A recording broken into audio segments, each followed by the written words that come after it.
Bien, lo comento, ahí consultaban en el chat acerca de la convalidación de los derechos reales. Lo que plantea la convalidación de los derechos reales es que ninguna persona puede transmitir a otro un derecho real sobre algo que no posee. Es una regla que dice que nadie puede transmitir un derecho mejor ni más extenso del que posee. ¿Por qué? Porque no se puede transmitir ni un derecho que no se tiene. Por ejemplo, si yo no soy dueño de una cosa, no la puedo vender. Ni tampoco más extenso se refiere a que si yo, por ejemplo, tengo un derecho de condominio sobre la mitad de un campo, no puedo vender como si fuera el dueño de la totalidad. Eso significa ni mejor ni más extenso del que se posee. El tema es que la convalidación faculta que cuando se hace o se transmite un derecho sobre un objeto que no se posee, y luego posteriormente este objeto es adquirido por el transmitente, queda convalidado ese derecho real. Le pongo un ejemplo práctico. Supongamos que me prestaron un libro que no era mío, y yo lo transmito, se lo vendo a una tercera persona. El 10 de enero, supongamos. Si yo el 15 de enero decido pagárselo al verdadero dueño, es decir, la persona que me lo había prestado a mí, se entiende que ese derecho real que yo hice, es decir, esa transmisión que yo hice, esa venta del libro, queda convalidada. ¿Qué quiere decir? Que para el comprador, es decir, la persona que me lo compró a mí, se entiende que él es titular del derecho real de dominio como si me lo hubiera comprado el día 10 de enero cuando yo se lo vendí, siendo yo un verdadero propietario. Eso es lo que quiere decir la convalidación. ¿Queda un poco más claro con el ejemplo? Ahí preguntan en el chat con respecto a la práctica, con respecto a la regulación de los honorarios al presentar la pericia. ¿Cómo se estila en la práctica? Cuando el tasador presenta la pericia, en el mismo escrito eleva el informe, le dice al juez que ha terminado su trabajo y ahí solicita la regulación de los honorarios periciales. Esto no quiere decir que el juez le vaya a decir en ese momento cuáles son los honorarios, sino que el juez va a recibir el informe de pericia y al momento de dictar la sentencia va a establecer el monto de los honorarios de los peritos y sobre todo va a determinar quién es el que debe afrontar esos gastos de acuerdo al criterio de determinación de las costas, que pueden ser por el orden causado o bien que puede ser por el vencido o el criterio de objetividad. Entonces el perito desde que lo presenta solicita la regulación de honorarios y al finalizar el juicio con la sentencia, ahí se establece cuántos son los montos que en definitiva va a percibir y quiénes se los debe pagar. A partir de ahí normalmente el juez se otorga, no es exacto, pero casi siempre son 10 días para el pago de estas costas, y si no se hace una ejecución de los honorarios. ¿Se puede perder el derecho de cobrar los honorarios? Me preguntan ahí. Cuando te referís a perder es que puede prescribir la exigibilidad de esos derechos. ¿A qué me refiero? Puede ser que en la sentencia te regulen, no sé, se regulan, no sé si ustedes saben, los honorarios de los peritos generalmente se regulan en jus, que es la unidad económica en los cuales se hacen las sentencias, y eso está trasladado a dinero. Entonces, a lo mejor te dicen, te regulamos 18.000 pesos. Nunca te los pagan, y vos dejás pasar el tiempo porque te olvidás y nunca ejecutas esa sentencia y después de un tiempo prescriben esos honorarios y ahí sí los perdés o o no los estableces. Igualmente, así como puede ser que prescriban el derecho a exigir estos honorarios, también puede pasar que vos decidas renunciar a esos honorarios. Como un derecho propio, es un derecho económico que a vos te corresponde por tu trabajo, o puede ser que renuncies a los derechos a percibir esos. Dice, profe, ¿por qué únicamente en derechos reales de garantía se toma leasing y fideicomiso? ¿No estaría faltando hacienda comercial? Ojo, ahí respondo. Los derechos reales de garantía son únicamente la prenda, la hipoteca y la anticresis. El leasing y el fideicomiso son dos contratos aparte, pero que no son derechos reales de garantía. Los únicos derechos reales de garantía son estos tres que les nombro. El leasing y el fideicomiso no son derechos reales, pero se han decidido, por una cuestión práctica y por una cuestión de funcionamiento, agregarlos al programa. Dice, profe, ¿dónde se encuentra el Consejo de Tasaciones de la provincia para vender inmuebles, por ejemplo, municipales? ¿Deben llevar tasación del Consejo o puede ser particular? No sé si te estoy entendiendo bien la pregunta para vender inmuebles, por ejemplo, municipales. Ahí se me está haciendo un temita. Vos decís que la municipalidad venda un inmueble que es propio. No sé si me podés aclarar, Georgina, esa pregunta porque no me está, o sea, no termino de entender bien cómo es la pregunta. Eh, referido a la municipalidad que venda un inmueble propio. Ahí se me hizo un poquito de lío. Vamos a ver si hay alguna otra pregunta.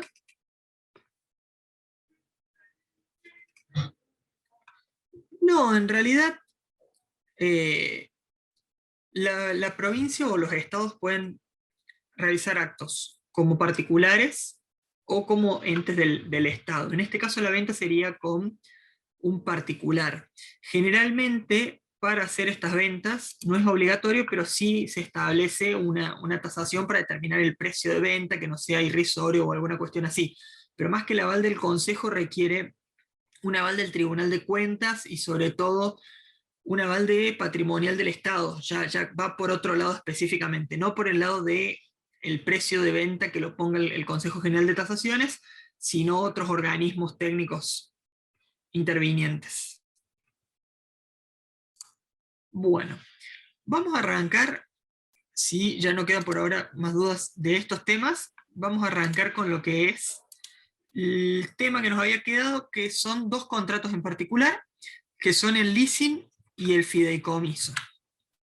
Cabe destacar, como recién le decía a un compañero, que el leasing y el fideicomiso no son derechos reales.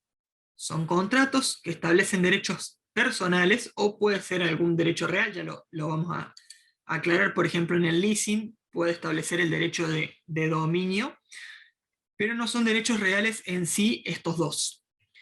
Pero que en la práctica tienen mucho funcionamiento, sobre todo en las operatorias comerciales. El primero que vamos a ver es el contrato de leasing.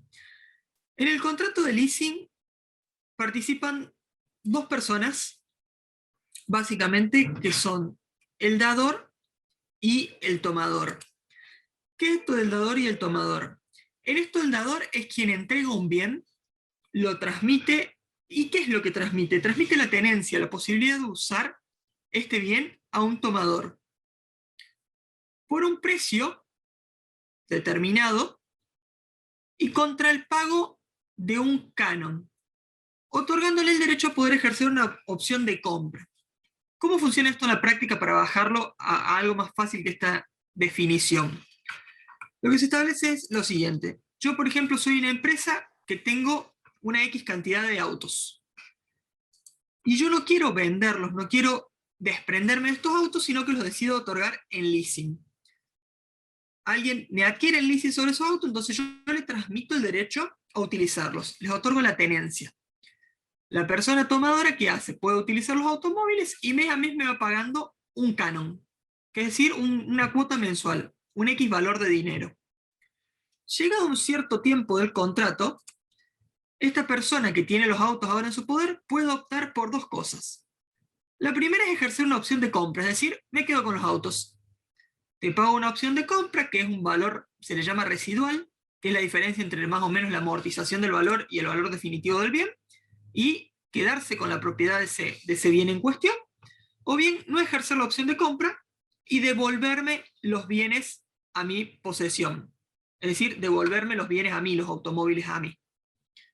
Entonces, ¿qué se permite? Que alguien utilice esos bienes sin hacer la inversión dineraria que requiere adquirir la propiedad en un determinado momento, sino por un costo mucho menor, y después poder ejercer esta opción de compra o no, llegado a un determinado lapso del contrato. Lo importante es que todos los bienes que estén dentro del comercio pueden ser dados en leasing, es decir, pueden ser cosas muebles, pueden ser cosas inmuebles, pueden ser marcas, pueden ser modelos industriales, puede ser software. Todo esto es importante que puede ser dado en un contrato de leasing. Lo primordial es que este bien sea cierto y determinado, es decir, que todos podamos a ciencia cierta saber cuál es el objeto que se transmite. Es decir, si es una flota de camiones, identificar cada uno de estos camiones. Camión Mercedes-Benz, patente tanto, con esta descripción, este modelo, número de chasis, número de motor. ¿Cómo se determina el monto de esto? Se determina convencionalmente, es decir, por acuerdo de voluntades. Las partes pueden poner el valor que estimen correspondiente. ¿Qué se suele hacer en la práctica? En la práctica yo tengo un auto que tiene un valor de, supongamos, 500.000 pesos. Estoy hablando un valor totalmente bajo, perdón, fuera de comercio. Lo decido dar en leasing y yo decido, para no perder tanto dinero, que el leasing se va a componer de 20 meses, supongamos, lo vamos a dar por 20 meses a este leasing, y la cuota mensual va a ser de 25.000 pesos. Y la opción de compra se va a poder ejercer a la cuota número 20. ¿Por qué? Porque yo a la cuota número 20, cuando le doy la opción de que él ejerza o no su contrato, su opción de compra para quedarse con el bien, yo ya voy a haber recuperado en su totalidad el valor del vehículo. Es decir, todo lo otro es ganancia. ¿Se entiende económicamente cómo o por qué se hace este contrato de leasing? A mí me conviene porque obtengo por un bien un valor mayor que el que pudiera obtener en la venta directa. Está bien financiado, en cuotas y lo que sea, pero un mayor valor. Y a la persona, al tomador que empieza a utilizar ese bien, porque por pequeñas erogaciones dinerarias mensuales de menor valor, puede obtener la posesión del bien. Ahí hay una pregunta en el chat que dice, ¿se puede subcontratar? Si se refiere a transferir esta tenencia o esta posesión, no, en principio no, salvo que se pacte convencionalmente. Y la diferencia básica entre el leasing y el contrato de locación es que el contrato de locación vos otorgas un bien, la tenencia de un bien contra un pago mensual de un canon de dinero, pero no hay opción a compra. Cuando finaliza el contrato, la persona te lo tiene que devolver. Si en cambio vos dijeras, después de un tiempo de pasado este contrato, la persona puede adquirir ese bien, ahí estaríamos hablando de un leasing y no de un contrato de locación. ¿Se entiende la diferencia? Ahí preguntan, en el ejemplo que yo les daba, cuál sería la opción de compra. Puede ser convencionalmente. Se establece siempre convencionalmente. Entonces, por ejemplo, si yo soy el vendedor y digo, recuperé los 500.000 pesos del valor del vehículo en estos 20 meses, hasta la opción de compra. El valor de las próximas 4 cuotas serían 100.000 pesos más, supongamos, porque eran 25.000 por mes. Entonces yo digo, bueno, la opción de compra es 80.000 pesos, que es el valor, que es el monto dinerario, supongamos, que yo perdí, por así decirlo, por no tener los 500.000 pesos al momento de la venta. Porque si es una operación financiera, digo, la inflación fue X cantidad de dinero, los intereses que yo podría haber adquirido eran 80.000 pesos, entonces el valor de la opción de compra es 80.000 pesos. Entonces esta persona pudiera, pagando 80.000 pesos, se queda directamente con el bien, o bien decide no quedarse con el bien o devolvérmelo, o bien, también es otra opción, dice, no voy a ejecutar la opción de compra, pero voy a finalizar el contrato de leasing. Es decir, paga las 4 cuotas restantes a finalizar y cuando finaliza devuelve el valor del bien. Sí, el valor residual siempre queda pactado en el contrato, por eso le decía, es convencional. Siempre quedan pactadas dos cosas con respecto a la opción de compra. Lo primero que queda pactado es el valor. Si no está pactado específicamente, queda pactado la forma de determinar. Por ejemplo, pueden decir, no es 50.000 pesos, sino que es el 20% del valor de X dinero a ese día. Eso puede ser entonces, puede ser un cierto y determinado o determinable de una manera cierta. Puede ser de cualquiera de las dos cosas. De cualquiera de las dos maneras, perdón. Y la otra cuestión importante es que queda pactado en qué momento el contrato puede realizarlo. Si no se pacta de antemano, se establece que es a las 3/4 partes del contrato. Es decir, que si el contrato es 20 meses, a los 15 meses se puede ejercer la opción de compra. Eso si no queda pactado el momento. Si no, puede ser a las 3/4 partes o antes. Siempre antes. No podemos pactar, eso sí está regulado, no se puede pactar que sea posterior. Siempre tiene que ser a las 3/4 partes o antes ejercer la opción de compra. Una cuestión Sí, profe. importante, perdón. Una cuestión importante es con respecto a cómo se lleva adelante este contrato, cómo se realiza. Y es importante ¿por qué? Porque el código establece que existen 3 bienes donde es necesario establecerlo o realizarlo mediante una escritura pública. Esto es cuando el leasing se haga sobre un inmueble, sobre un buque o sobre una aeronave. En esos 3 casos se realiza por escritura pública. En los demás se puede hacer por escritura pública o por instrumento privado. No hay ningún inconveniente en hacerlo de cualquiera de las dos maneras. Lo que sí es importante es que ese instrumento constitutivo debe ser inscrito en el registro correspondiente para darle publicidad. ¿Por qué? Porque si una persona está en una casa por un leasing, todos tienen que conocer que sobre esa propiedad recae ese leasing y por consiguiente se debe inscribir en el registro de la propiedad. Si es sobre un automotor, en el registro de la propiedad automotor y así sucesivamente. Porque los terceros tienen que conocer esta cuestión, sobre todo para que les sea oponible. ¿Qué es lo que puede hacer el tomador con ese leasing? Puede usar, puede gozar de ese bien, lo que no puede hacer es venderlo, no lo puede transferir, no puede grabarlo, es decir, no puede constituir derecho de hipoteca sobre ese bien, y además no puede disponer de él de una forma material. Todo lo que sea gastos, todo lo que sea conservación, eh, todo lo que sea seguros, impuestos, todo se realiza, o es a cargo, mejor dicho, del tomador. Es decir, la persona a la que va a tener la posesión de esos bienes, perdón, la tenencia de esos bienes, es quien debe hacerse cargo de pagar todos los gastos de conservación. Y sobre él, además, recae toda la responsabilidad. Es una responsabilidad completamente objetiva. Es decir, yo constituyo un leasing sobre una flota de automotores y ese automotor choca a una persona, quien debe hacerse cargo de ese choque es la persona del tomador, es decir, quien está usando ese automotor. Ahí en el chat preguntan, dice, aquí no se hace, pero ¿cómo se instrumenta con electrodomésticos? Por ejemplo, puede ser con un instrumento privado. Hacemos un contrato, pactamos qué electrodoméstico se va a hacer y se utiliza de la misma manera. Un canon mensual y una opción de compra en un determinado momento del contrato, ya sea a las 3/4 partes del contrato o en forma anterior. ¿Qué significa que sea totalmente objetiva la responsabilidad del tomador? Que va a responder siempre salvo que consiga romper el nexo causal de alguna forma, como decir un hecho que le sea totalmente ajeno, o culpa de la persona que sufrió el daño, sino siempre va a responder de manera objetiva.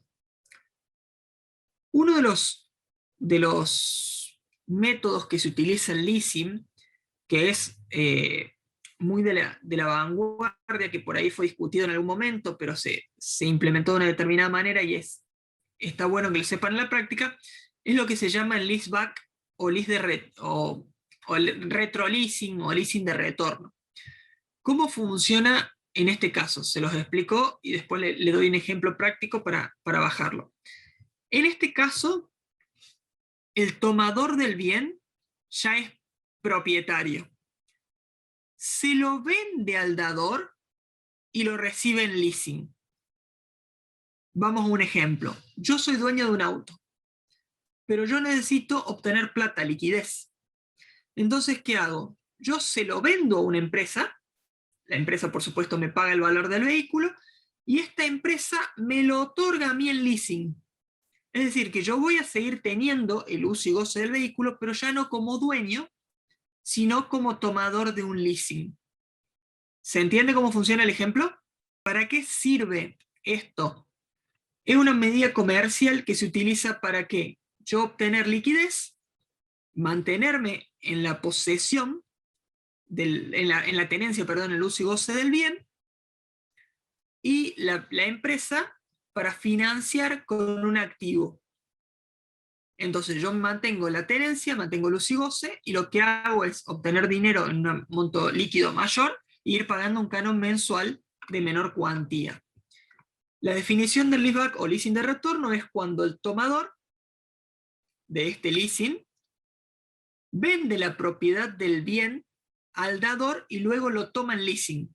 Es decir, una persona vende la propiedad de un bien al dador y luego realiza la función de tomador en el contrato de leasing. Es decir, lo vende y recupera el uso y goce mediante un leasing. ¿Y por qué digo que es discutido? Y acá entramos en una cuestión totalmente práctica. Argentina echa la ley, echa la trampa y siempre se busca la orilla legal, por así decirlo. Entonces, ¿qué se pasaba? Se utilizaba en la práctica Una cuestión que era una persona, por una deuda que ya tenía, una deuda a un mutuo, por ejemplo, bancario, lo reaseguraba con un leasing de retorno, es decir, entregaba el bien como garantía por parte de la deuda y se conservaba el uso. Entonces entraba a jugar una cuestión muy particular donde entraban a ver términos de simulación, fraude, y por esa cuestión estaba discutido. Siempre que se haga legalmente y con los parámetros normales, no hay ningún inconveniente. Ahí preguntan en el chat, ¿en qué rubro se utiliza normalmente esto del retroleasing? Generalmente en automotores. En automotores, cuando las empresas tienen que desprenderse de bienes de capital para adquirir liquidez, lo hacen generalmente con flotas o de maquinaria o de automotores. Este es el rubro en donde más se utiliza. Entonces venden los automotores, obtienen dinero líquido y después puede ser que los recuperen mediante el ejercicio de la opción de compra o bien que hayan vendido la propiedad. Dice si se pacta antes de vender el leasing, porque puede tranquilamente comprarlo y no otorgarlo. Sí, son simultáneos. Es decir, en el mismo acto se hace la venta y el leasing. ¿Puede no haber intercambio monetario? Sí, lo que pasa es que generalmente el retroleasing que estamos hablando acá es justamente para obtener liquidez monetaria. Uno se desprende de los bienes o de la propiedad justamente para obtener dinero líquido, pero puede ser que no haya intercambio monetario y que se haga por una transacción comercial o por alguna cuestión. Lo importante es que tiene que obtener un beneficio patrimonial, así no sea monetario, tiene que ser susceptible de apreciación pecuniaria el beneficio que se obtiene para vender esta propiedad y quedarse con la posesión. Y fíjense, es un negocio completamente financiero, porque yo obtengo el dinero en forma líquida, la otra persona financia y va a recibir un mayor valor del bien. ¿Por qué? Porque lo compra a un valor más bajo. Supongamos que el valor en mercado del vehículo es 300.000 pesos. La empresa no me lo va a comprar a 300.000, me lo va a comprar a 250.000. Y yo, para recuperarlo entre pago del canon del leasing y ejercicio de opción de compra, supongamos que voy a terminar pagando 500.000, pero de acá a 2 años. Entonces cada uno hace financieramente su negocio. ¿Se entiende en la práctica cómo funciona? Se los comento porque en el día a día de las operaciones comerciales está funcionando mucho este tema del retroleasing o leasing de retorno. Entonces es una buena práctica para saberlo y conocerlo. Consejo, normalmente siempre fíjense que las estipulaciones queden bien realizadas en el contrato. Eso es muy importante. Hay preguntas, dice, en el ejemplo del vehículo, ¿es necesario realizar la transferencia del vehículo a favor del tomador? No, recuerden que el tomador adquiere la tenencia. Es así, el tomador, por ejemplo, yo soy dueño de un auto y vamos a hacer un leasing de retorno, yo se lo vendo a Juan. Entonces, por supuesto, tenemos que hacer la transferencia del vehículo de mi parte hacia Juan. Y Juan luego es el dador del vehículo en leasing. Es decir, que acá no me lo transfiere al vehículo nuevamente, sino que me otorga el leasing. Ese leasing lo que tenemos que hacer es inscribirlo en el registro de la propiedad automotor. ¿Se entiende la diferencia o cómo funciona? La transferencia es mía a la persona que me lo compra. Y después él es dador de ese leasing y lo que me transfiere es la tenencia. Lo que vamos a hacer no es una transferencia, sino una inscripción de ese leasing sobre ese bien en el registro de la propiedad automotor. Así funciona o de esa manera funciona el leasing. ¿Se puede embargar? ¿A qué te referís, Alicia, con respecto a si se puede embargar? ¿Por deudas de quién? ¿Del tomador o del dador? Porque, por ejemplo, yo soy dador y yo sigo siendo dueño de ese bien. ¿Se puede embargar? Sí, por supuesto que se puede embargar, pero no se puede tocar, o sea, no se puede perjudicar al tomador en su uso. Es decir, por una deuda no se puede hacer un perjuicio del derecho del tomador, pero sí se puede embargar. En cambio, por una deuda del tomador, que es el que tiene el uso y goce, no se puede embargar este bien. ¿Se puede hacer contrato de leasing por algunos días? Pregunta Rocío. Sí, no habría problema porque es convencional el plazo, pero no tiene sentido porque no hay ni financiación ni nada. Entonces no habría sentido hacerlo solo por pocos días. Dice, ¿quién asume todos los gastos de tanto de transferencia como de inscripción? Eso es convencional. Igual que en cualquier compra o venta de un automotor y de inscripción. Normalmente los gastos de transferencia los se hace cargo el comprador y los gastos de inscripción se hace cargo del tomador. Es una práctica. Igualmente pueden estipular que se hagan cargo de todos los gastos del tomador o todos los gastos del dador, no habría mayor inconveniente esa cuestión. Y cuando pregunta Alicia del tomador me refería, es lo que te explicaba, el tomador no puede embargar o no se le puede embargar el leasing, pero al dador, que es el propietario del vehículo, sí se le puede embargar, sin perjudicar, por supuesto, el derecho del tomador. Eso es básicamente lo más importante del contrato de leasing. Ahora, el que vamos a ver es el contrato de fideicomiso. Ahí, perdón, me preguntan antes de seguir si se puede embargar el canon que se paga. Sí, por supuesto, es un embargo de caja, podría llamarse, o de ingresos. Siempre tengan en cuenta que se embarga, en ese caso siempre se está embargando al dador, es decir, al propietario del bien. Entonces se le puede embargar el bien que está dando en leasing, la plata que recibe, se le puede hacer una inhibición, no hay ningún inconveniente, pero siempre son por deudas del dador, no del tomador. Hay pregunta, Andrea, ¿cuándo es garantía para cobrarse se tiene que esperar que termine el contrato? No terminé de entender la pregunta. ¿Garantía de qué? Ahí si me querés aclarar eso, así te puedo responder la pregunta. Ah, perdón, cuando se embargó, cuando se quiere ejecutar, sí hay que esperar que termine el contrato, que el bien vuelva a la tenencia, es decir, a la tenencia al dador, y ahí sí se espera que termine el contrato, que finalice, y cuando finalice se puede ejecutar o se puede cobrar o dar en garantía si hay que esperar que termine el contrato. Exactamente. Vamos ahora al fideicomiso. ¿Cómo funciona el fideicomiso? Yo primero se los voy a aclarar en términos de definición y después lo vamos a hacer en un ejemplo más práctico con nombres para tratar de ubicarlo mejor. En el contrato de fideicomiso hay una parte que se llama fiduciante, una parte que se llama fiduciario, el beneficiario y el fideicomisario.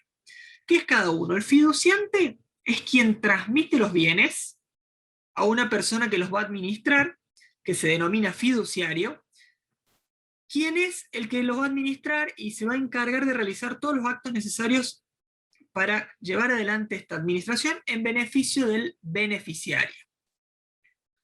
Al finalizar el contrato, ya sea por el plazo o por una condición, se va a transmitir estos bienes a una cuarta parte que se llama fideicomisario.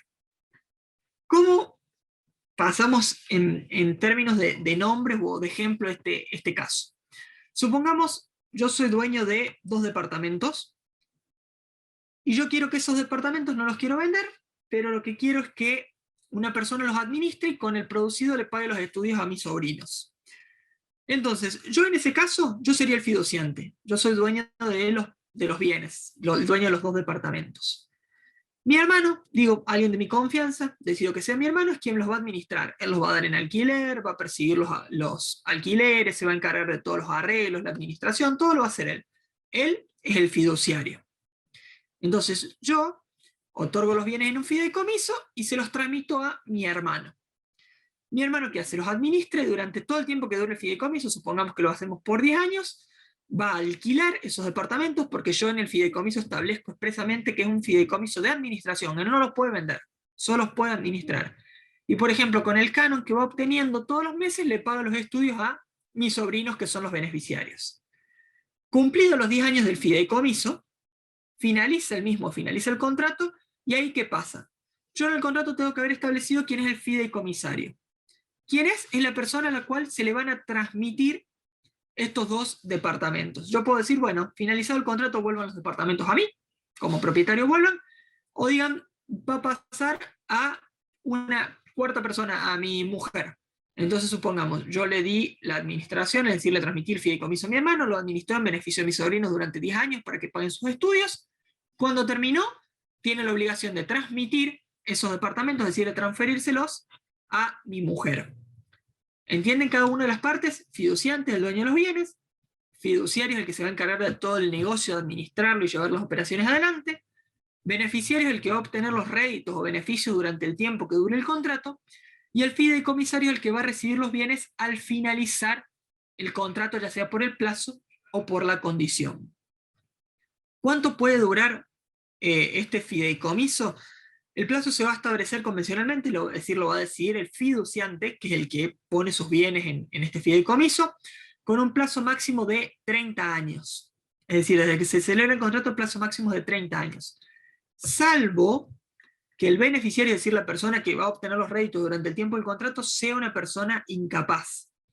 En ese caso, si por ejemplo yo le doy, hago todo un fideicomiso para que para que los beneficios de esos bienes se otorguen a mi hijo, que es una persona incapacitada porque tiene una enfermedad. Entonces, si yo está declarado incapaz, en ese caso no va a tener el plazo máximo de 30 años, sino que va a ser posible extenderlo hasta que esta persona fallezca o hasta que recupere su capacidad plena, si eso sucede. ¿Se entiende? Entonces el máximo 30 años, si no, la excepción es si hay una persona con incapacidad, en ese caso es hasta su muerte o hasta que recupere su capacidad. Hay preguntas si puede no existir fideicomisario. Generalmente, si no se designa fideicomisario, vuelve al fiduciante. Puede ser que no se establezca. Que diga, bueno, yo los establecí el fideicomiso mientras que esté permitido, perdón, mientras que dure, cuando finalice vuelve hacia mí. El plazo mínimo no hay establecido plazos mínimos. Normalmente se hace por el plazo máximo. ¿Por qué? Porque ya les voy a comentar que hay una cuestión muy importante con respecto al fideicomiso, que es el tema del patrimonio de afectación. Ya les voy a explicar qué es, pero por ese patrimonio de afectación normalmente los plazos no son cortos, sino que normalmente son lo más cercano al plazo máximo permitido. Fiduciante, beneficiario y fideicomisario preguntan, ¿puede ser el mismo? No, no pueden ser el mismo por una cuestión de conflicto de intereses. Ya vamos a llegar a la designación de las partes. Avanzamos un poquito más con a las cuestiones de funcionamiento y ya seguimos con las dudas. ¿Qué es lo importante con respecto a los bienes que estén determinados? Una cuestión es que estén determinados los bienes con el que inicia el fideicomiso, por ejemplo, los 2 departamentos que yo tenía al comienzo, y además que se establezca si se pueden incluir bienes nuevos al fideicomiso y cómo.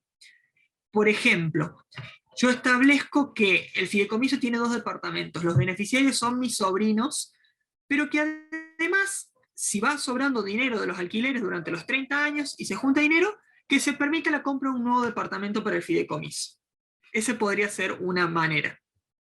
Entonces yo tengo que dejar establecido cómo se puede ir otorgando esta cuestión. Otra cosa es el plazo. Recuerden que el plazo máximo es 30 años, pero hay que establecer cuánto es. ¿Quién es el beneficiario? ¿Qué pasa al finalizar?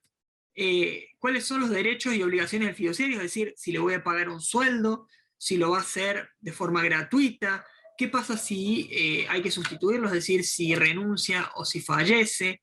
Todas esas cuestiones tienen que estar establecidas en el contrato.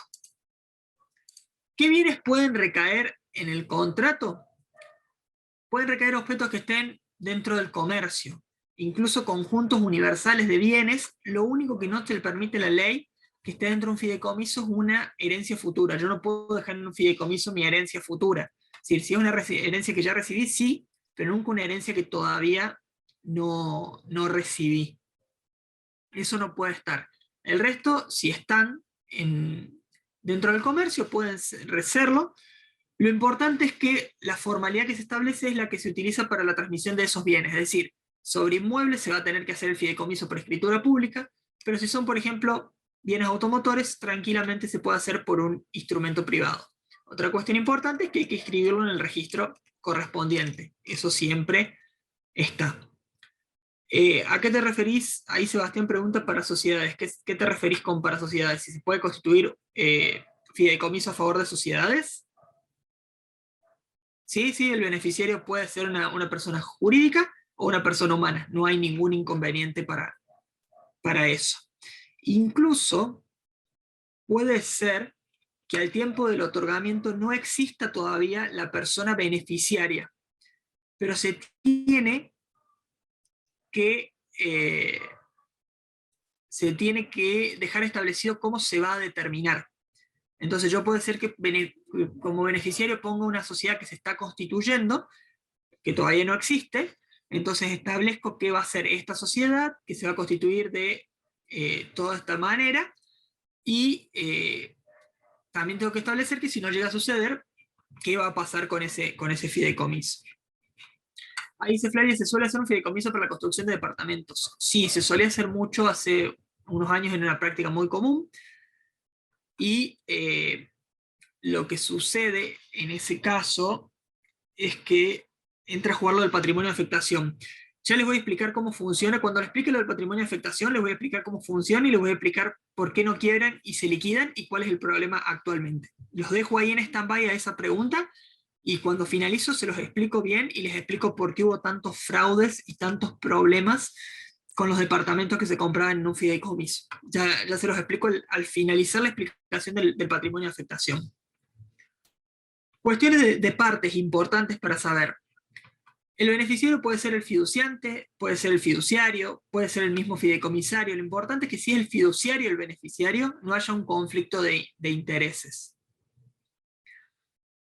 Si hay varios beneficiarios, es decir, yo pongo 2 beneficiarios o 3 beneficiarios, lo importante es establecer si son en partes iguales o no. Si no se establece nada, se presume que reciben beneficios en partes iguales. Si un beneficiario renuncia o no lo acepta, puede ir pasando a otro. No hay ningún problema. Puede ser que renuncien o no lo acepten con beneficio de acrecer, o puede ser que no. El beneficio de acrecer es que obtenga un mayor beneficio el otro beneficiario, o puede ser que haya un sustituto en caso de que no acepte. Eso se deja siempre establecido en el contrato. Puede ser que la persona del beneficiario no haya aceptado todavía y fallezca. En ese caso, ¿qué pasa? El derecho pasa a los herederos, salvo que expresamente lo haya establecido el fiduciante, que ellos nos hacían el contrato. Eso es importante. ¿Cuáles roles son incompatibles? Dijimos, el fiduciario puede ser beneficiario, pero no tiene que haber un conflicto de interés, es decir, yo no tengo que administrar las cosas de tal forma que perjudique al fiduciante para beneficiarme yo. Por eso no se permite que el fiduciario, es decir, la persona que lo administra, sea el fideicomisario, es decir, sea quien obtenga los bienes al finalizar el contrato. Eso es prohibido por ley. Puede ser beneficiario, pero no puede ser fideicomisario. Eso es una cuestión importante que tiene que saber. Y algo que no se puede hacer ni siquiera por contrato es dispensar de la rendición de cuentas. El fiduciario es administrador de bienes que no son de su propiedad. Por eso siempre lo que tiene que hacer es rendir cuentas, tanto de lo que hace él, como si por ejemplo, toma dependientes. Todo tiene que rendir cuentas y establecer cuáles son los gastos, y el tema de que si tiene retribución, cómo la percibe y de qué manera, y esto se pacta siempre en el contrato. Otro punto que no se puede establecer en el contrato es que si nosotros otorgamos al fiduciario posibilidad de venta de los bienes, es decir, lo habilitamos para que él venda los bienes si quiere, nunca puede adquirirlos para sí. Echa la ley, echa la trampa. En la mayoría de los casos hay personas, interpósitas personas o testaferros que los terminan comprando en esta cuestión a nombre del, o sea, lo terminan comprando para el fiduciario, pero bueno, es algo completamente ajeno al instituto en cuestión o a la finalidad de la cuestión. Preguntan si se puede ceder la parte fiduciaria. Si te referís a los beneficios, es decir, el beneficiario si puede ceder su posición, sí lo puede ceder siempre y cuando no esté prohibido por el contrato. ¿Cómo actúa? Esto es una cuestión de que se deja siempre, el fiduciario tiene que actuar con una buena diligencia de un buen hombre de negocio, es decir, tiene que tomar las mejores determinaciones para conservar las mejores operaciones sobre los bienes. Es decir, ¿por qué? Porque el fideicomiso viene de una palabra que es la fiducia, la confianza. Entonces yo te lo doy a esta administración porque confío en vos. Vos tenés que actuar de la mejor manera para proteger estos bienes. Y el último tema del fideicomiso, que es muy importante en la práctica, es el patrimonio de afectación. ¿Qué significa este patrimonio de afectación? Que todos los bienes que estén dentro del fideicomiso, y esto es la razón por la cual muchas personas lo hacen, y lo hacen durante tanto tiempo, están ajenas de la responsabilidad patrimonial, es decir, ajenas del patrimonio del fiduciario, del fiduciante, del beneficiario del fideicomisario. Es decir, durante el tiempo que dure el patrimonio de que dure el fideicomiso, perdón, no son parte del patrimonio de ninguno. Es decir, si yo fiduciante, tenía 2 departamentos que los puse en un fideicomiso y yo quiebro, esos 2 departamentos están fuera de mi quiebra. Nadie los puede tocar, nadie los puede afectar, nadie los puede ir a rematar. ¿Por qué? Porque son parte del patrimonio de afectación. Están fuera de la posibilidad de los acreedores.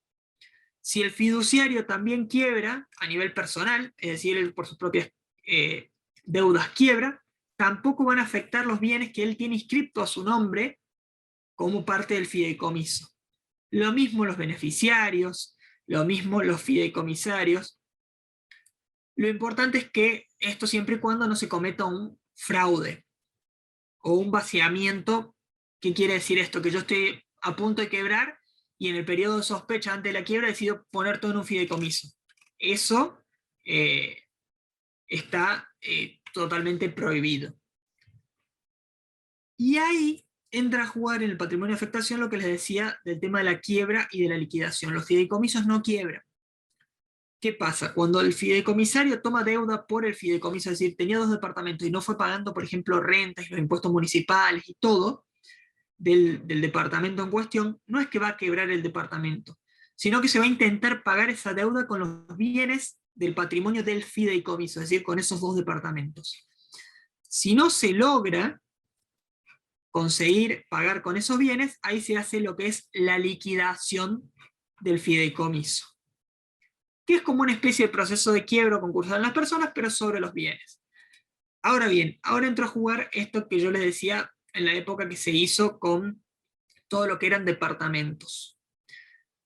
No hay liquidadores de fideicomisos especializados. ¿Por qué? Porque era una figura totalmente nueva, no había gente que entendiera cómo se liquidaban, entonces hubo que liquidar terrible cantidad de bienes, porque generalmente los fideicomisos tenían mucha cantidad de bienes, y no había liquidadores. No había personas que realizaran esta acción. Entonces ahí empezó a verse la complicación. Hay una pregunta que dice: ¿los contratos de fideicomiso quedan registrados? Esto que les decía, no quedan registrados los contratos de fideicomiso, sino que se registra sobre el bien que está en el fideicomiso. Es decir, si ingresa un inmueble, se deja en el registro de la propiedad establecido que ese inmueble está sometido a un fideicomiso. Entonces no había liquidadores. Y esa es la principal razón o causal por la cual muchos de los fideicomisos financieros de construcción que se hicieron para hacer edificios no se pudieron liquidar, quedaron los departamentos a medio construir, entonces no tienen valor suficiente como para devolverle el dinero a todos los beneficiarios. Porque ¿cómo funcionaba en la práctica? La persona que iba a comprar, es decir, yo quiero comprar un departamento y hay una empresa constructora.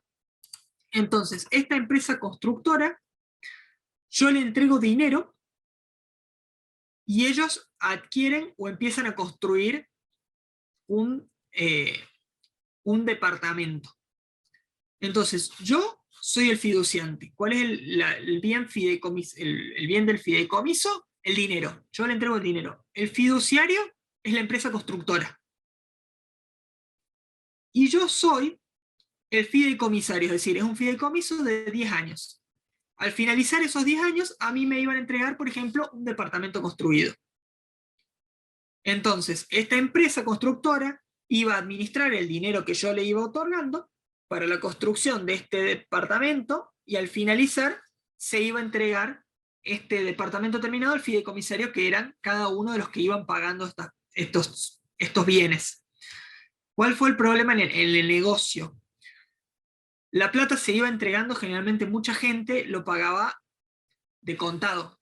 ¿Por qué? Porque les ofrecían un departamento que a lo mejor de contado se lo vendían por 500.000 pesos, y si no, tenían que pagar cuotas como por 1.000.000. Entonces decían, no, bueno, entregaban 500.000 pesos con la promesa de que iban a ser uno de los primeros en recibir este departamento. Entonces lo hacían rápido. La obra en algún momento se paralizaba, se quedaba desarmado completamente, pues generalmente eran sociedades, y las sociedades desaparecían. Eran sociedades que se fumaban muy rápido, con poco capital. Entonces las personas que habían invertido en ese bien no tenían forma de recuperar ese dinero. ¿Por qué? Porque como hay que liquidar ese fideicomiso, si no, no va a la quiebra, sino que se liquida, había que liquidarlo y dividir toda la liquidación de esos bienes entre todos los que habían invertido dinero. Y por supuesto que al no estar terminadas las obras no alcanzaba ni por asomo para devolver todo el dinero que habían invertido estas personas. Por eso se empezó a hacer esto de que las personas no pagaban, sino que entregaban un 25% de aporte extraordinario o un 30% de aporte extraordinario y después iban pagando en cuotas de acuerdo al tema del avance de la obra. Pero bueno, hubo muchas estafas, hubo muchos problemas, hay personas, o hay personas que pertenecían a constructoras o empresas constructoras que están presos por este tema. Hay una pregunta interesante, Lucas dice, ¿quiénes eran los beneficiarios de esto? Generalmente, ¿de qué manera se hacía en la práctica? Los beneficiarios eran las mismas personas que entregaban dinero. ¿Por qué? Porque como beneficiarios obtenían la posesión, perdón, la tenencia del inmueble. Cuando se terminaba de construir, ellos podían empezar a habitarlo como beneficiario. Y cuando estaban terminados, obtenían la escritura traslativa de dominio como nuevos propietarios, como fideicomisarios. Esa era la diferencia, eran beneficiarios por el uso mientras que se construía o mientras que se terminaba, y fideicomisario cuando finalizaba todo el proceso y ya le entregaban la escritura traslativa de dominio. Eh, Dice en esto que decís de que no alcanzaba el dinero, no hay responsabilidad de quienes necesitaba. Sí, por supuesto, hay responsabilidad penal, hay muchas personas presas, pero no sé si ustedes saben, muchas veces es muy difícil. eh, a ver, no, sin desmerecer a las empresas constructoras, en este país hubo un momento en que era muy fácil hacer una sociedad. Incluso hoy por hoy, a veces es fácil hacer una SAS. Es un proceso muy rápido, con un capital social muy bajo. No sé si ustedes saben, la SAS hoy se hace con 2 salarios mínimos vitales y móviles. Es un valor completamente ínfimo, se hace online, en 24 horas vos tenés una SAS constituida. La responsabilidad se limita al capital integrado. Es decir, yo no voy a responder con mis bienes, voy a responder el poco capital que se requiere. ¿Cómo voy a hacer yo para responder si no invertí todo ese dinero? Sí, por supuesto que hay responsabilidad penal, pero muchas veces eso no alcanza para que las personas que habían invertido su capital y su dinero puedan obtener esta cuestión que lo que querían era la casa o la construcción. Sí, con las prefabricadas, como dicen los ejemplos, pasó muchísimo también de empresas prefabricadas que estafaban, recibían dinero, lo iban a otorgar y después de eso desaparecen muy rápido. Y lo que decía de las prefabricadas era que se hizo mucho porque eran empresas justamente de esto, con poco capital social, que desaparecían de un momento para el otro y quedaba mucha gente sin la posibilidad de acceder a su casa y sin la posibilidad de acceder al recupero de su dinero. Lamentablemente se produjeron muchas estafas en estos casos. ¿Alguna duda con respecto a fideicomiso?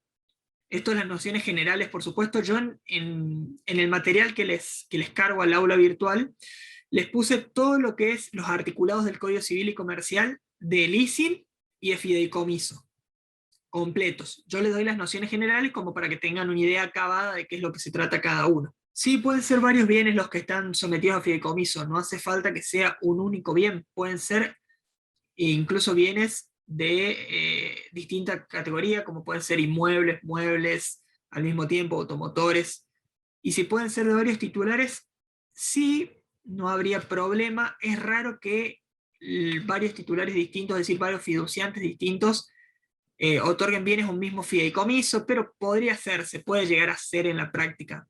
Hay que ver de qué manera se lleva adelante. Un consejo siempre, los contratos de fideicomiso que sean lo más completos posibles. Yo sé que por ahí es tedioso, con muchas cláusulas, pero entre mayores cláusulas tenga, más claro va a ser y más claro va a ser poder determinar posibles responsabilidades, gastos, costas y esta cuestión.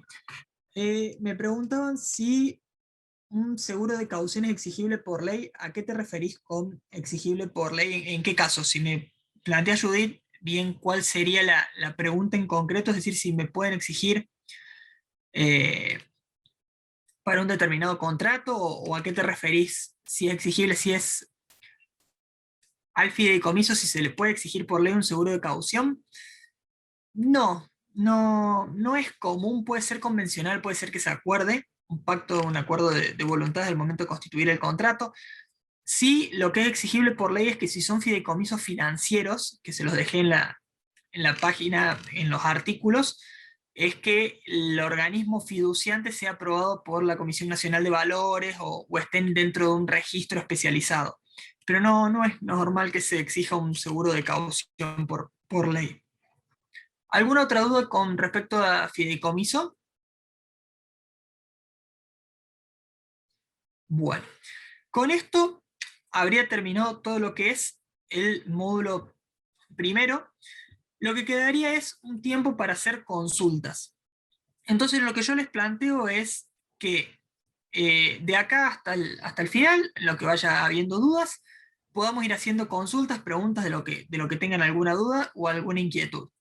Si alguien no tiene consultas o no tiene ninguna duda o pregunta en particular, ya está liberado, puede salir de la sala, no hay ningún inconveniente. Los que se quieren quedar o quieren aprovechar para hacer alguna consulta, lo pueden ir haciendo en este momento y vamos sacando cualquier duda o consulta que quede hasta acá.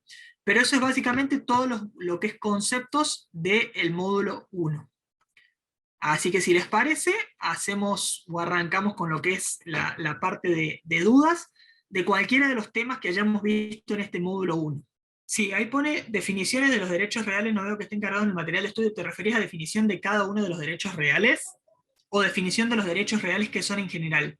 Si preguntas por de cada uno, porque no me interesa que sepan qué es cada uno de los derechos reales, la definición, porque son definiciones técnicas. A mí me interesa que ustedes sepan cómo funciona. Eh, Perdón, contesto mientras sí, el que no tenga consulta se puede desconectar tranquilamente, no, no hay ningún problema. Dejamos este espacio solamente para el que quiera hacer alguna consulta o para el que se quiera sacar alguna duda. El resto, si quiere, puede ir tranquilamente, no, no hay ningún problema. Entonces decía, los derechos reales no me interesa que sepan la definición, no es algo que haga a la esencia de los derechos reales, sino que me interesa que sepan el funcionamiento y qué refiere cada uno.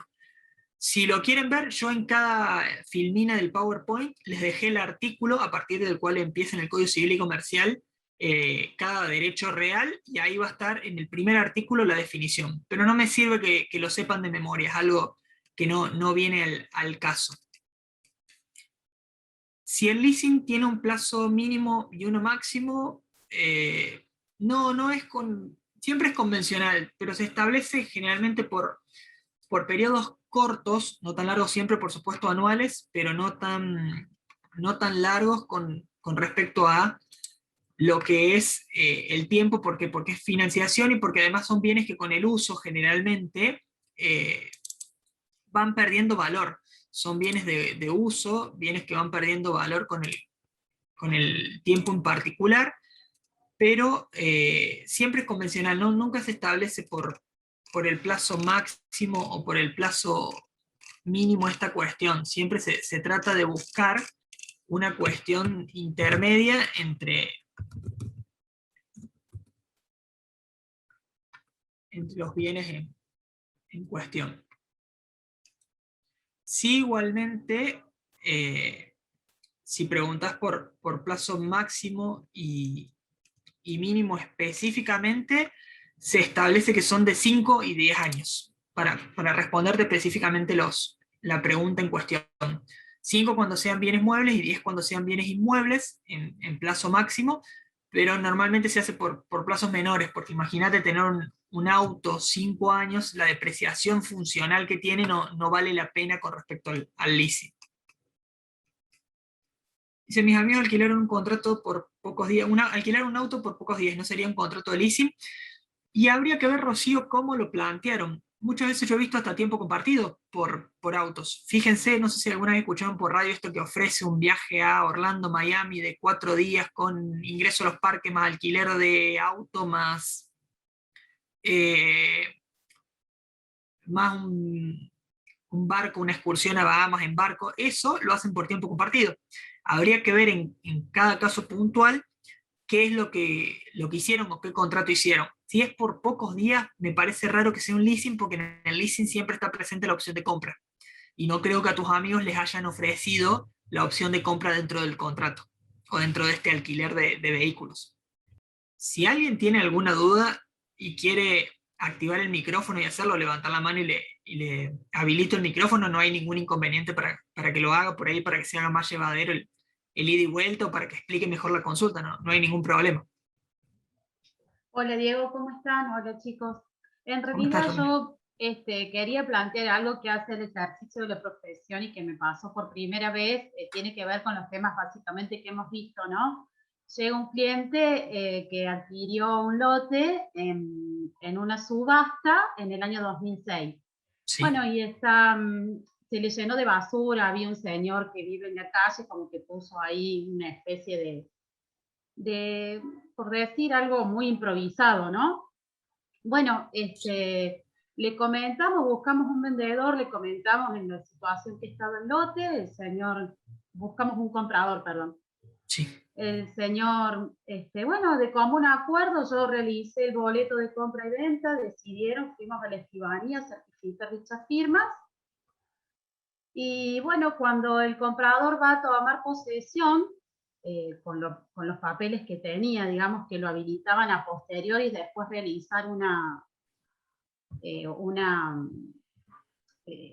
escritura traslativa de dominio, bueno, le digo yo, mira, debería llamar a la policía porque se apareció el señor que estaba viviendo entre comillas, digamos, porque reitero que era un hombre de muy bajos recursos.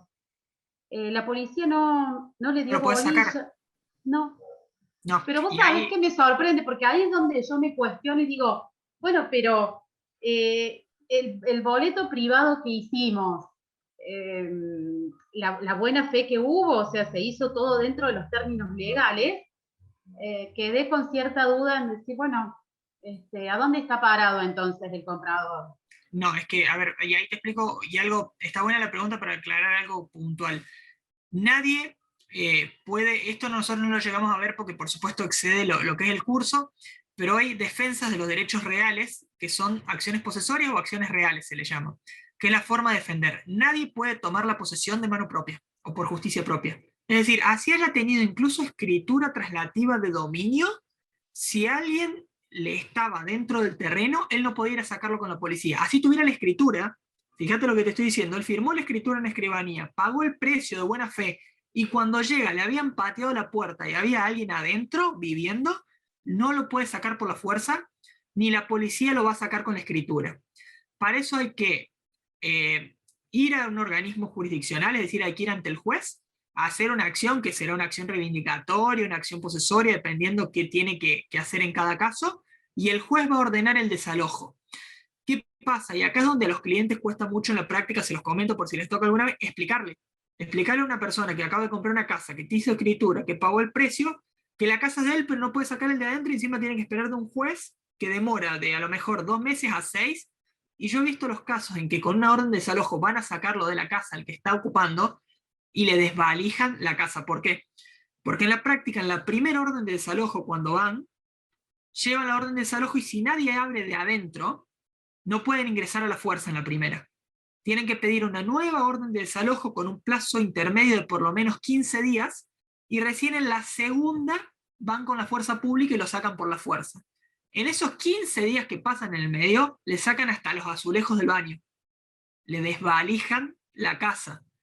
Entonces, ¿qué pasa en la práctica muchas veces? Y esto es algo completamente ilegal, pero pasa en la práctica, entra la persona, la fuerza, a su propia casa, lo saca a la fuerza y le dice, bueno, ahora anda a denunciarme vos. Esto es lo que sucede en la práctica. No es algo que debería suceder. ¿Qué debería suceder? Que esto debería ser mucho más expedito. Deberíamos ir a la justicia y en pocos días tener una orden de desalojo efectiva. Pero pasa que muchas veces lamentablemente funciona de esa manera. El artículo, no recuerdo exactamente cuál es el del Código Civil, el número, pero dice que nadie puede tomar de propia autoridad, salvo la defensa extrajudicial de la posesión, que es el único caso, la única excepción, donde si vos ves que en un mismo momento están, por ejemplo, tratando de usurpar tu campo, vos podés repeler ese ataque con los medios que hacen a una legítima defensa, es decir, no te podés exceder, pero siempre y cuando estés demasiado lejos de los auxilios de la fuerza pública y tenés que constatarlo en el mismo momento en que está pasando. Y no tenés que dejar pasar tiempo entre que vos lo ves y repeles ese ataque. Es la única excepción. El resto, si ya está dentro, si ya lo usurpó, vos no podés ir y tirarle el alambrado, sacarlo a la fuerza, no. tenés que ir al organismo judicial a que ellos emitan la orden para poder retirarlo. Clarísimo, muchas gracias, Diego. No, de nada. Dice, yo pregunto que quién fue, lo sacó por la fuerza y lo sacás y te quedas adentro. Y sí, en la práctica, a ver, ¿cómo funciona esto? Que les estoy diciendo es ilegal, sépanlo, no es algo que les estoy diciendo que vayan, ni que lo hagan, ni que nada. Pero incluso fíjense lo que es el sistema. Yo siendo dueño, propietario, con escritura pública, voy y saco a alguien que está usurpando mi casa a la fuerza. Si esa persona que yo saqué a la fuerza va ante el juez y me denuncia, el juez me va a ordenar que yo salga y cuando esté afuera haga la acción para sacarlo a él que me lo usurpó. ¿Se entiende? Fíjense lo enroscado del sistema. Pero por supuesto que la persona que yo saqué a la fuerza me va a denunciar y me va a ganar. Me va a hacer una acción posesoria. ¿Por qué era un poseedor? Es un poseedor ilegítimo, de mala fe, vicioso, por usurpación. Pero yo no tengo derecho a sacarlo por la fuerza. Pero lo que pasa es que normalmente las personas o de bajos recursos o que entraron por la fuerza y lo sacan por la fuerza, no terminan haciendo la denuncia. Pero si la terminaran haciendo, lo ganarían al juicio. Sí, sí, yo entiendo que es terrible, que es injusto, pero pasa. ¿Por qué? A ver, en el campo, ¿ustedes vieron que alguna vez en el campo se haga una acción de reivindicatoria o algo? En el campo muchas veces lo arreglan escopetazos al aire o amenazas con armas porque no confían en este sistema. No está bueno, no está bueno que sea así. En un sistema ideal no funcionaría así, pero lamentablemente pasa. Fórmulas de tasación sí van a haber, pero no en este módulo en particular. Hay módulos más adelante donde van a empezar a haber métodos de tasación y fórmulas de tasaciones de bienes específicos, pero ya en los módulos siguientes, no en este en particular.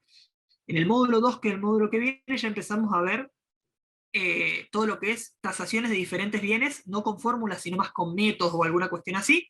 Y después, ya a medida que vayan avanzando, van a ver temas de fórmulas. El próximo módulo, sí, también es conmigo el próximo módulo, el módulo 2. Y ya después el 3 cambia el profe. Repasar las partes que componen el fideicomiso, Ezequiel, las partes son: el fiduciante es el que entrega el bien, el primer propietario, puedo así decirlo, el que dice yo pongo mis bienes para que se haga el fideicomiso. El fiduciario es el que lo administra, el que los recibe, los inscribe a su nombre y los administra en beneficio de los beneficiarios, que son los que reciben los beneficios durante el término que dura el fideicomiso. Y el fideicomisario es el que recibe el bien al finalizar el contrato. ¿Se puede hacer un contrato, preguntan, de leasing de un vehículo destinado a transporte público? Sí, no habría ningún problema. Se puede hacer tranquilamente. El tema está en que el transporte público está autorizado por cuestiones administrativas. Por ejemplo, el transporte de alumnos, el transporte de taxi, toda la chapa de taxi está a nombre de una persona. El que transporta alumnos o estudiantes menores de edad tiene que hacer un determinado requisito. Entonces, aunque vos transmitas el bien en cuestión, que es el auto, no transmitís el derecho a utilizarlo como taxi o el derecho a utilizarlo como transporte escolar. Estos son cuestiones diferentes. Yo puedo transferir por leasing el auto que usaba para taxi, pero eso no lo habilita que el que me lo toma en leasing vaya a utilizarlo como taxi, porque va a tener que hacer sus propios trámites administrativos. Puede ser que el material subido en la clase pasada sea el de la clase de hoy. No debería, se pudo haber mezclado, lo reviso, pero estaban separados el material de la clase 3 y de la clase 4. Lo que pasa es que hoy era la clase de repaso, hoy vimos parte de la clase 4 y hoy era la clase de repaso. ¿Hay un programa de Excel con fórmulas para tasar? Sí, puede ser.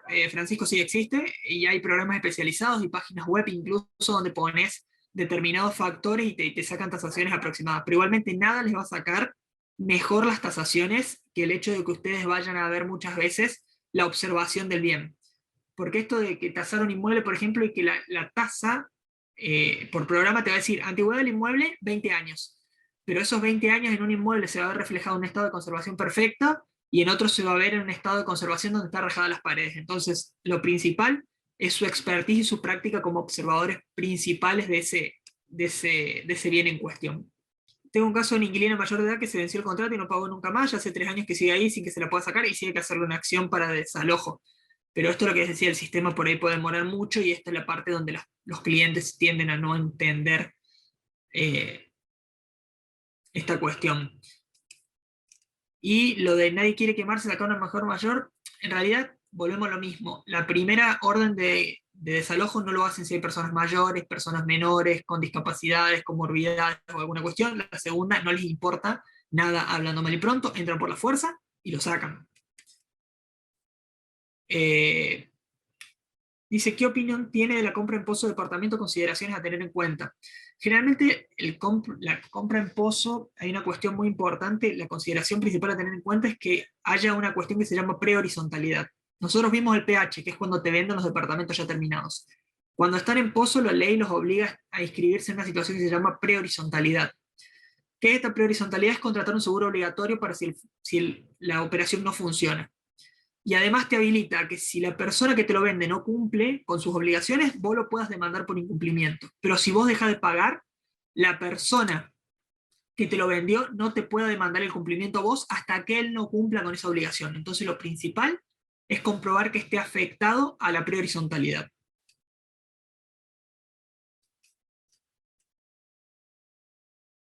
Dice, ¿puede un propietario dejar en su testamento que sus bienes sean puestos en fideicomiso? Sí. El tema del testamento, lo único recuerden, no sé si se los nombré o se los nombro a la pasada, una cuestión tampoco que viene este curso, pero ya que estamos en una cuestión práctica, es que cuando una persona va a testar, hay que ver si tiene herederos forzosos o no. ¿Quiénes son los herederos forzosos? Son padre, madre o hijos. Son los únicos herederos forzosos, los hermanos no. Los hermanos son herederos que reciben si no hay forzosos y no hay testamento, pero no son forzosos en sí. Los únicos forzosos son padre, madre, cónyuge, por supuesto, o hijos. Si no hay ninguno de estas personas, la persona puede dejar por testamento todos sus bienes. Si hay estas personas, ya sea cónyuge, ascendiente, que son los padres, o descendiente, que son los hijos, ya puede disponer para dejar por testamento un fideicomiso, pero solamente un porcentaje que no viole lo que se llama legítima. La legítima es la parte que la ley dice no se puede tocar porque hay herederos forzosos. Para los hijos es de 4/5 y 2/3. Perdón, 2/3 y 1/2. Entonces no se puede tocar ese porcentual. Entonces, la parte disponible, que es la parte que no viola la legítima, sí se puede dejar tranquilamente en testamento. Dice, profe, tengo una consulta, ¿qué me aconsejas? Tengo un cliente con una cantidad de hectáreas en venta, aptas para agricultura y viene interesado en arrendar con opción a compra. ¿Qué contrato haría? ¿Es un leasing? Sí, por supuesto, es un leasing. Yo haría un leasing, que es un contrato donde él va pagando un canon mensual y le hago una opción de compra a las 3/4 partes del contrato. Siempre ten en cuenta financieramente que conviene que para las 3/4 partes del contrato él ya haya recuperado el precio que hubiera adquirido si lo vendió, porque si no, ¿qué hace la gente? Lo utiliza durante 3/4 partes y nunca ejercita la opción de compra. Entonces, para que les convenga a ambas partes, el que lo pone en leasing, es decir, el dador, tiene que recuperar ese dinero antes de que se cumpla esa parte del contrato. Pero sí, lo ideal sería un leasing para poder darle la opción de compra, regulando bien el uso que se le va a dar, para que no haga un uso abusivo, para que no destruya el bien en cuestión. Si no hay más dudas, si no hay más consultas, con esto los libero. Perdón, diferencia entre pozo y pH. Pozo es cuando está para empezar a construir el pH. El pH se puede hacer desde que está algo construido, desde que hay alguna unidad funcional, desde que ya hay una construcción que se pueda dar a la venta. Cuando el pozo recién está iniciando, por eso se llama periodo de prehorizontalidad. Es desde que empieza la comercialización hasta que empieza la primera construcción, por así decirlo. Con esto terminamos módulo 1, lo libero 15 minutitos antes, así pueden ir tranquilos a descansar. Cualquier duda o cualquier otra consulta, está el aula abierta, no sé si tiene mensajería o chat, y si no nos vamos a ver en el segundo módulo para cualquier otra consulta. Muchas gracias y nos vemos en el módulo que viene.